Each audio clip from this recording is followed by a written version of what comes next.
today I have a call with Marnie Howlett. She's a lecturer in politics in the Department of Politics and International Relations at Oxford University. So hi, Marnie. Hi, Max. How are you?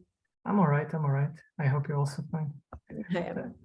Okay, Marnie, so, and I know you've done a lot of research in Ukraine. Maybe you can comment briefly on what you've been doing lately. Yeah, I've been working on Ukraine for the last 8 years in many different capacities, but specifically since the war started, I've been running some nationwide, or to the extent that is possible, surveys in the country. So in May 2022, I ran one with a colleague at Oxford, and we were looking at public opinion and how that had changed in the lead up to the war and then post following the invasion. And then more recently in July 2022, we ran an experiment in several different regions of the country to understand how Ukrainians feel about territorial sovereignty and about possible concessions, as this was discourses that we heard quite extensively in both academic and policy-making circles, where individuals are pushing Ukrainians to make concessions and to negotiate over what the territory of Ukraine might look like going forward. So some colleagues and I at Oxford ran an experiment to better understand what Ukrainians feel and to elevate their voices into the larger discussions. And so with this, we found, perhaps unsurprisingly to you, Max, or to many of your viewers, that Ukrainians are not willing to give up anything. They are not willing to give up territory at all in exchange for peace, and that they will continue to fight for their land. And so this is what we found in our latest experiment, which we ran in July. And the one on NATO and EU membership, right? Aspirations, right? Yeah, we've seen increases specifically when comparing over time. We've seen in May 2022 a significant increase in support for EU and NATO membership, which again isn't particularly surprising. And the hope is that we'll be able to run this again in the next few months, and likely we would suspect that we'll see even greater support for this across Ukraine. Yeah. And so, Marnie, what do you think about the latest developments in Ukraine? Well, over the last few weeks, we've seen, increased tensions following the bombing of, or at least the attack on the bridge to Crimea. We've seen significant retaliation, specifically in the city of Kyiv, which has led to significant atrocities, or even more atrocities, within the capital city. These developments are quite worrisome, as many have been in the last few months, but specifically because it is a capital, many people have returned to their daily lives following the heightened clashes within February and March 2022. This is scary for many individuals, for many of us who have friends and family there. This is quite concerning. It does suggest perhaps that there is some fear on the Russian side about what might be happening, and that they might feel threatened in some capacity. This also can be seen in the fact that many conscripts, or those attempted to be mobilized, have fled the country in the last few weeks, or fled Russia particularly. Many have also surrendered on the battlefield in Ukraine, or even turning on their own, their own regimes to fight back. Also, some mobilization at the grassroots level in cities across Russia.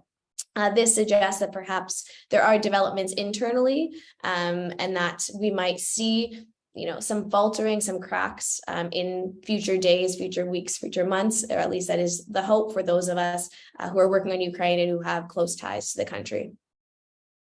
All right. I see. And how do you think can Ukraine secure more Western support? How can they secure more Western support? Yeah. I think Ukraine has seen an incredible support from the West, from many different countries all around the world, from the beginning days of the war, and you're still seeing this to the current time. In particular, refugees have found homes in many different Western countries. Although as the war continues, and as we see perhaps Iran and maybe even Israel being brought into the war, or at least in the terms of their technologies that are being used in different capacities, this does beg the question of what is the role of the EU and the role of NATO going forward. I think in particular, Ukraine will continue to rely on the EU for internally displaced people, as well as externally displaced people, as refugees move throughout Europe and will need to find homes long term, especially as the winter as we move into the winter months, sorry. In terms of military support, I think that there has been extensive training and supplies, and even a continuing increase of supplies being provided to Ukrainian military personnel. And the hope is that these can be moved quickly, and that they can be used in such a way to secure Ukraine territory to the extent that this is possible at this time. I see.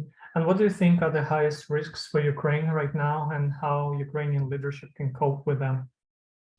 I think right now in the war, like before, the civilian risks are significant, and that to secure civilian lives is of the utmost importance, especially in the urban areas. And we see Kyiv being now a new location under significant attack. And so this is a place where Ukrainian authorities will need to be looking to ways in which they can secure the individuals who have continued to live there and have even returned home following perhaps their evacuations previously into the war. This then therefore means that we need to think about ways, especially in the West, that we can support Ukrainians. As likely going into the war, there will be significant disruptions in terms of food supply chains, water supply, as well as electricity and gas, as we know that this cutting off Russian gas will be a significant or will have significant impacts for the entire region and much of Europe as well, or much of the European Union, sorry. And so with this, I think there will be significant challenges ahead in securing civilian lives, ensuring that Ukrainians will be able to get through the winter. But beyond this, and there's conversations around militarily, what areas need to be protected. The nuclear threat is one that continues and that individuals talk about, although at this point it is quite challenging in order to assess the complete risk or what it accurately is due to many moving dynamic factors. Although this is something that I believe is in the back of many political scientists' minds, as well as many policymakers around the world. I see. And you think Ukraine so far has coped well militarily? I think Ukraine has shown the world what it means to be a strong nation, to have a strong sense of identity and, a collective, unified goal in mind. I think moving forward, even any day during this conflict, as well as once it does end, I think the world has seen and will remember, what Ukraine is capable of. And I think if anything, it's an exemplary model for other nations to follow and what it means to be a truly national collective. All right, I see. Thank you so much, Marnie.